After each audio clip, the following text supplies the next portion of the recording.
Okay, so let's see. A heater consumes 125 joules of fuel and produces 107 joules of useful heat.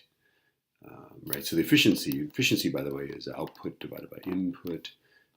It's also small divided by big, right? So it's 107 divided by 125. So we can do that. That's 0.856, right? Or if you prefer, you can write it as a percent. That's fine, right? Which is, by the way, old furnaces with a flue that go out the top of the house.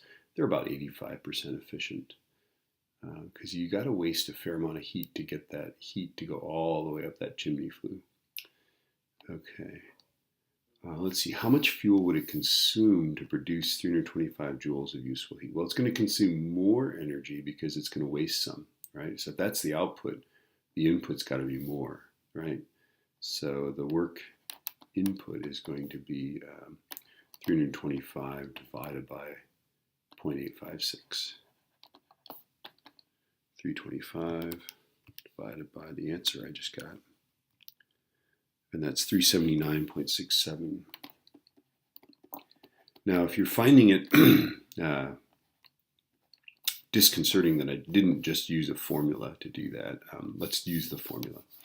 Okay, so that's the bootleg way, right? The bootleg way is to say, look, it's consuming more fuel than the output, right? So I've got to make the number bigger than 325, and I do that by dividing by the efficiency.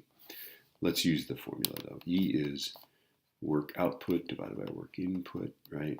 The output is 325, so 0.856 equals 325 divided by the work input, right?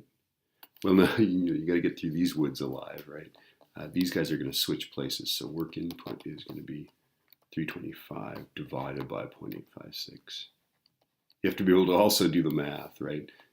Remember, this is divided by 1, right? So we can switch numerator and denominator on this side, right?